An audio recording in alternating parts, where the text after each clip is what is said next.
Cycle व बैलगाड़ी से शुरू हुई हमारी अंतरिक्ष यात्रा आज चांद पर पहुंच चुकी है और मंगल ग्रह पर पहुंचने की तैयारी कर रही है। लेकिन यह यात्रा इतनी आसान कभी नहीं थी।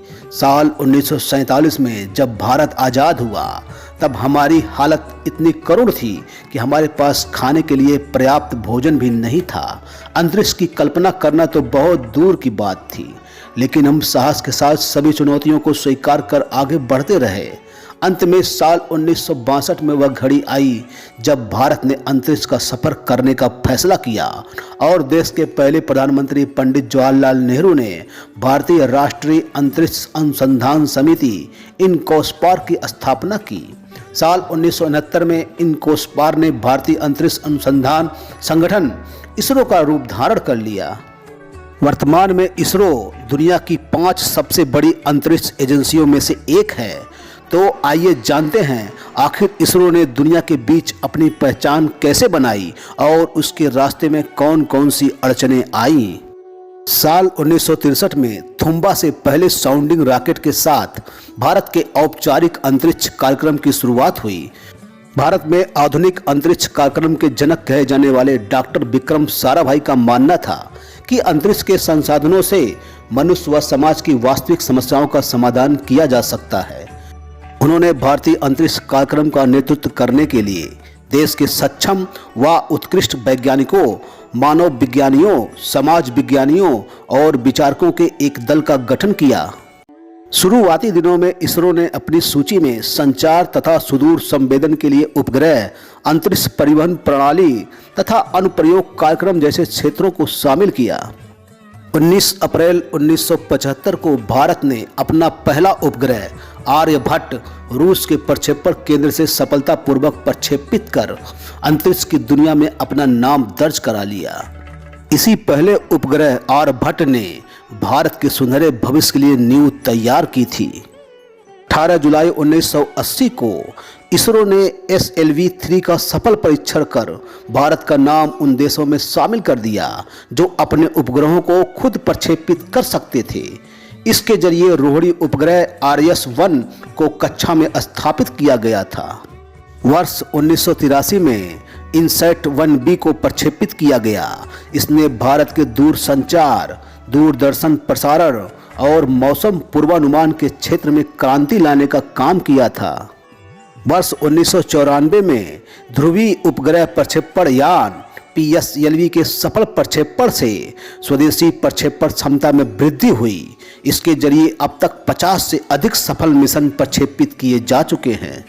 22 अक्टूबर 2008 को इसरो द्वारा 1380 किलोग्राम का चंद्रयान-1 भेजा गया, जो 14 नवंबर 2008 को चंद्रमा की सतह पर पहुंचा। चांद पर तिरंगा लहराते ही भारत चंद्रमा पर अपना झंडा लगाने वाला विश्व का चौथा देश बन गया। चंद्रमा के सतह पर कदम रखना भारत के लिए सबसे बड़ी उपलब्धि थी और यह हमारे लिए बहुत बड़ा गौरव का विषय था। 15 फरवरी 2017 को इसरो ने PSLV-C के द्वारा एक साथ 104 उपग्रहों को अंतरिक्ष की कक्षा में स्थापित कर विश्व रिकॉर्ड बनाया। 11 अप्रैल 2018 को इसरो ने नेविगेशन उपग्रह IRNSS लॉन्च किया। यह स्वदेशी तकनीक से निर्मित था। इसके साथ ही भारत के पास अब अमेरिका के GPS सिस्टम की तरह अपना नेविगेशन सिस्टम है। 27 मार्च 2019 को इसरो ने एक और बड़ी उपलब्धि हासिल की। इस दिन एंटी सैटेलाइट एसेट से एक लाइव भारतीय सैटेलाइट को नष्ट करने में सफलता मिली। अंतरिक्ष में सैटेलाइट को मार गिराने वाला भारत दुनिया का चौथा देश बन गया। इतना ही नहीं, 1 अप्रैल 2019 को इसरो ने इलेक्ट्रॉनिक इंटेलिजेंस उपग्रह समेत 29 उपग्रहों को एक साथ प्रक्षेपित किया। इसमें से 28 विदेशी उपग्रह शामिल थे। पहली बार इसरो ने एक ही मशीन से 3 अलग अलग कक्षाओं में उपग्रहों को स्थापित किया। यह सिलसिला यही नहीं रुका। 22 जुलाई 2019 को भारत ने दूसरे चंद्र मिशन चंद्रयान-2 को रवाना किया। इसे बाहुबली के नाम से ताकतवर और विशाल रॉकेट GSLV Mark 3 के जरिए प्रक्षेपित किया गया। हालांकि यह मिशन असफल रहा, लेकिन भारत ने इसे एक उपलब्धि के तौर पे पूरी दुनिया में स्थापित किया। भारत के इसरो ने पूरी दुनिया में अंतरिक्ष जगत में अपनी धाक जमाने के बाद अब भविष्य के कार्यक्रमों पर अपनी नज़र बनाए हुए है। इसरो साल 2030 तक भारत द्वारा अंतरिक्ष में अपना अंतरिक्ष स्टेशन स्थापित करने की योजना पर कार्य कर रहा है।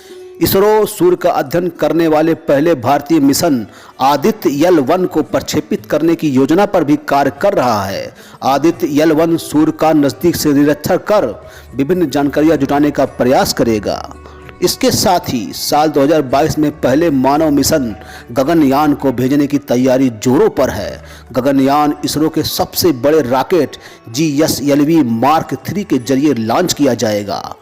चंद्रयान 2 से मिली सीख और राष्ट्रीय स्तर के विशेषज्ञों द्वारा दिए गए सुझावों के आधार पर चंद्रयान 3 पर भी काम चल रहा है। आए दिन अपने ही बनाए रिकॉर्ड को तोड़ता हुआ इसरो अंतरिक्ष में हर रोज नई इबारत लिखता जा रहा है। आज भारत अपने ही नहीं बल्कि बड़ी संख्या में दूसरे देशों के उपग्रहों का प्रक्षेपण भी कर रहा है। जानकर हैरानी होगी कि साल 1999 से अब तक इसरो ने अपनी वाणिज्यिक शाखा के जरिए ध्रुवीय उपग्रह प्रक्षेपण यान PSLV के द्वारा 34 देशों के 345 विदेशी उपग्रहों का सफलतापूर्वक प्रक्षेपण कर चुका है।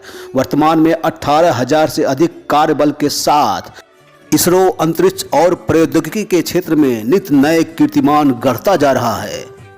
हम सभी भारतवासियों को इसरो की इस बड़ी सफलता पर बहुत गौरव है।